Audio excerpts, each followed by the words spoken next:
Hello and welcome. We are playing Longstreet Attacks. This is the second scenario within the Longstreet Attacks games. It's the Whirlpool. This highlights the second day's battle that took place around and in front of Devil's Den and Little Round Top in the neighborhood of the Whirlpool, in the name of the Wheatfield, which was later renamed Whirlpool of Death because of the fighting that was around there, as well as Stoney Hill, just to the west of that, which is a little knob that sits off of here that the Union was defending, as well as the Peach Orchard, even further to the west along here, basically along the Millerstown Road right here that extended from the Emmitsburg Road across what's now the Wheatfield Road and eventually extended across into the Valley of Death and then up over the north side of Little Round Top to Taneytown Road up here. So we'll be playing the Wheatfield, which you can see borders, we have certain borders to this particular map. We're not using the whole Longstreet Attack map. We're just using what borders there, essentially from the Rose Farm here to the south, up to the Trostle Farm in the north, Emmitsburg Road in the south, and in the west, the Peach Orchard, all the way up to the Valley of Death, and just beyond Houck's Ridge in the Devil's Den area. And this is going to highlight the attack of Anderson's Brigade, Robinson's Brigade, partial of Law's Brigade, as well as McLaws's brigades, Kershaw, Semmes, Wofford, and Anderson's Brigade of Wilcox, which came in late on there, attacking Sickles' main units. His 1st Division under Birney and part of the 2nd Division under Humphreys were positioned across here, very strung out position, and the Confederates attacked them hard across here and eventually developed into a back and forth whirlpool type event here in the Wheatfield, where more units just kept feeding in and attacking and counterattacking to try to gain this ground, to try to gain the Stoney Hill, to try to gain Houck's Ridge, Devil's Den, and push to the north of Little Round Top, which is just beyond our borders right here, in conjunction with Law's brigade that was moving up and attacked Little Round Top from the south. So this is going to be a very developing type of battle where units are going to get fed in and attack and counterattack. That's the way it's worked. That's the way I've seen it play out before in other plays.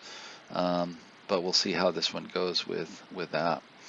So it starts off with pretty much the Confederates getting the initiative and attacking hard initially on here, and the Union has to respond. You'll notice that the Confederates all have high cohesion, which keeps them relatively stable in the attacks, where the Union has a lower cohesion, makes it a little bit tougher for them to attack. We'll also see that the Union activation chits are going to be lower than the Confederates, meaning it's going to be tougher for them to activate and a little bit tougher for them to respond to the attacks over there as well.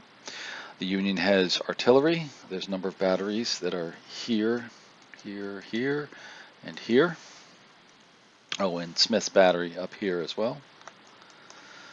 The Confederates do not have any artillery. There will be a preliminary attack from Confederate artillery that's off-board just to the west of the Emmitsburg Road against the batteries up here on the Peach Orchard, in the Peach Orchard area. We'll see that first off as we get into this. So we look to play through all the turns. This is a 10-turn scenario. It runs from 4:20 p.m. to 7 p.m. on July 2nd, 1863. roughly 10 turns, as I said before. The victory conditions are very basic. It's basically controlling the victory hexes. Whoever has most control over the victory hexes and the points there within them will be declared the winner on that. So it's going to be important for the Confederates to push hard to get the Stoney Hill, Peach Orchard, and Houck's Ridge. And it's going to be important for the Union to hold them. Union starts with everything under their control, so the Confederates need to push hard, and the Confederates are under attack. But the Union is going to have to mount some strong counterattacks because Confederates are going to be tough coming across Rose's Woods and up the Stoney Hill and into the Wheatfield over here. So it should be interesting. Hopefully everybody will enjoy this, and we'll get on with the first piece, which is going to be the artillery bombardment.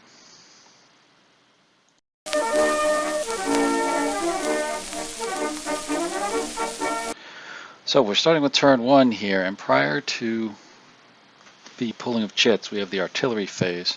And in this particular special artillery phase, the Confederates get to shoot off-board, off-map artillery at 3 Union hexes here that are marked X, Y, and Z, and rolling special dice rolls that we'll do here, and match up against a table. That's a special rule in this particular scenario. So we'll start off with the X hex. It's going to be Clark and Hart. So they roll a 6.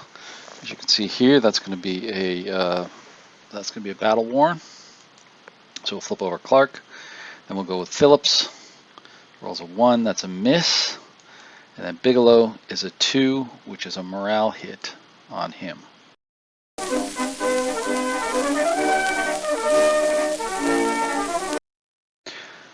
Here we have Longstreet activating to get Anderson moving. He activates here, and he rolls his activation. So as said, Anderson is going to get moving with an attack, and he is going to go straight at the Union line. Trobrand, Burling's troop here, you can see they're somewhat disjointed, so this is going to make it tough for them to coordinate a good defense. So first off, Anderson's 8th Georgia over here takes a shot at Trobrand's 5th Michigan over here, and their shot misses with a 1-1. So then we move along to the movement, and now the 9th Georgia moves up, 8th Georgia moves up, 11th and 59th move up to now go and assault the Union units. So the 5th Michigan over here is going to be assaulted by the 8th here and the 9th here. And then the 11th is going to go after Burling's up here. I know we don't need to mark them here, but I'm going to mark them all now so that you can see the battles as they develop. This is going to be the target, and this is going to be the attacker. Okay, so we're going to start down here with the 5th Michigan, 9th and 8th Georgia attacking. And first off, we're going to have defensive fire from the 5th Michigan shooting at the 9th Georgia over here. Their shot is a 36, which is against the 9th Georgia. It winds up being a miss. And now the 8th Georgia and the 9th Georgia are going to assault. They wind up getting a hit, and I believe that was going to be a tough hit on the Union. Results in a 44, which is going to be a battle worn, and then a morale hit, 2 morale hits, I should say, and then a retreat 2. So they have thoroughly beaten back the 5th Michigan, and now the also there's a panic there as well. So Burling, his 2 units, the New Jersey unit and the Pennsylvanians up here, there was a panic involved with Trobrand, so they actually, because there are 2 less, they're actually going to retreat and take a morale hit as well. So they go back 3 hexes and take a morale hit. So the 8th Georgia actually moves up in there. The 9th stays where it is. And now we move along with the 11th, which doesn't have anybody to attack now because Burling retreated. But now we move up to the 59th against the 17th Maine. So the 17th Maine is going to take a shot at the 59th. They roll a 53, which was a miss. And then the, or no, actually it was a hit, excuse me. It was a hit, but there was no damage on the 59th.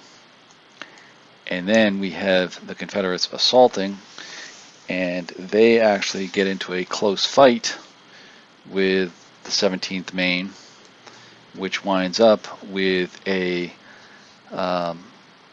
with both sides being battle worn, but the 17th Maine takes a morale hit and retreats.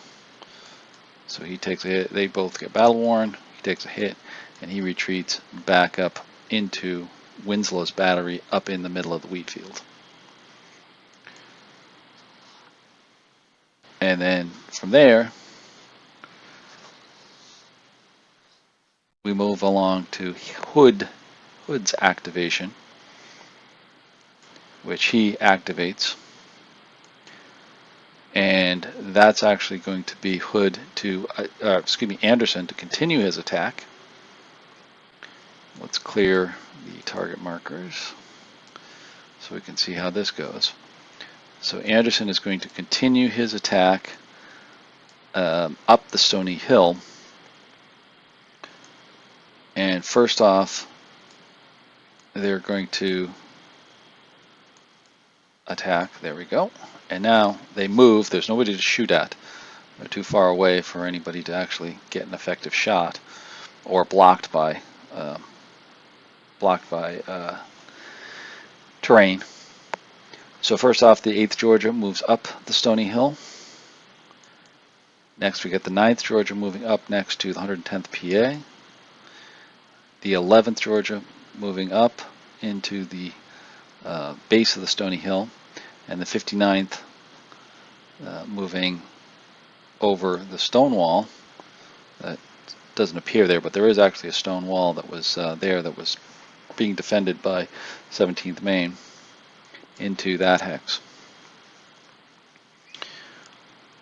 Then we have defensive fire here. We have one close combat here. That's going to be at Burling's units here by the 59th, or excuse me, the 8th Georgia right here. Defensive fire is ineffective, so therefore we go right to the attack, and the attack is very effective. There's going to be a, it's a hit. There's going to be a depletion and a battle, a break test. He depletes, and then the break test, he is lost. So he's on the broken track. Detrobrand's unit, the Michiganders, retreat, and there's also a panic with this one too, which Burling and now Schweitzer's 32nd Massachusetts are going to be affected. So Burling's unit goes to a disrupted state and then retreats back to there, and Schweitzer retreats back to there. So Anderson has effectively pushed forward quite forcefully, breaking into the lower Wheatfield and getting up onto Stoney Hill. Next one is a command momentum to keep the drive going, which now they roll for their activation, and they roll a 3, and they activate. So now the Confederates, let's get off the target markers here so we get to a new phase. The Confederates are going to continue their drive and continue the push up Stoney Hill as much as possible. First off, we've got a shot. This particular shot went at Detrobrand's 110th Pennsylvania over here, and that was effective. Actually broke them or made them battle worn. And now we have Anderson's 9th Georgia going against the 110th in a close assault.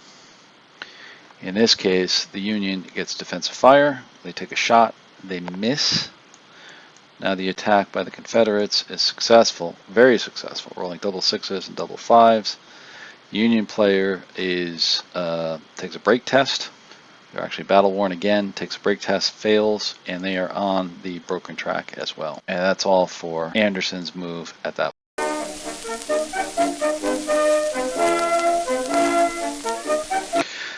So the fog of war chit has been drawn, and the dice roll on this gets us a wayward Confederate movement. So this means that the Confederates are going to have, the Union is actually going to be able to move back one Confederate unit. And they're going to pick the 8th Georgia right here. And they're going to fall back in there, presumably being recalled back for supporting of the 9th Georgia, or potentially just something else. But they have moved back off the Stoney Hill.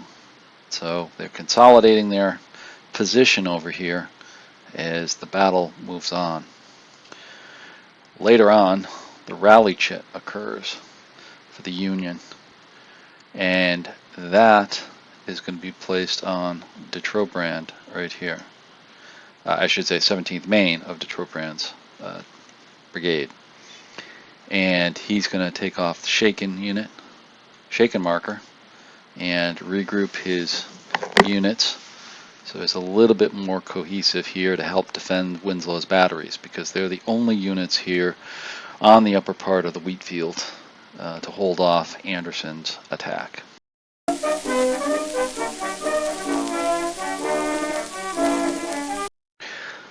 As we close in on the latter part of the 4:20 p.m. turn, the last two chits are Hood, who activate Robinson, and then Benning right afterwards to potentially go after Houck's Ridge. Robertson moves up first, tries to attack, but is pushed back by defensive fire. First Texas does gain the western part of Houck's Ridge and positions to attack Devil's Den right there.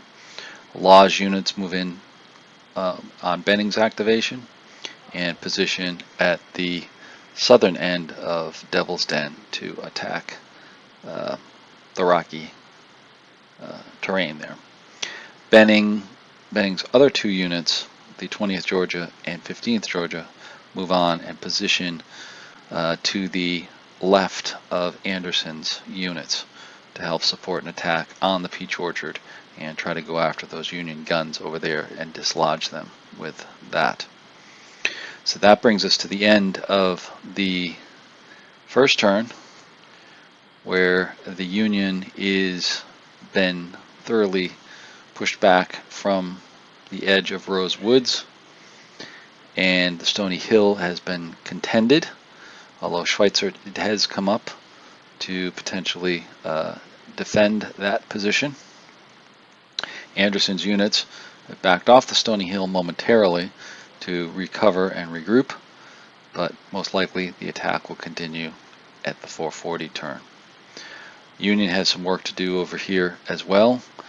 There's a lot of shakens and broken units, as you can see over here to the left of the screen, as well as um, as well as reinforcements to get on board to try to restore the line here at the Stoney Hill and link back up with the peach orchard and the artillery that's defending there. So we'll see what happens on turn 2, but for now that's turn 1. Hopefully you've enjoyed this series of replays of the Whirlpool scenario within Longstreet Attacks. If you like this, please like us, comment, and subscribe. Thanks for watching.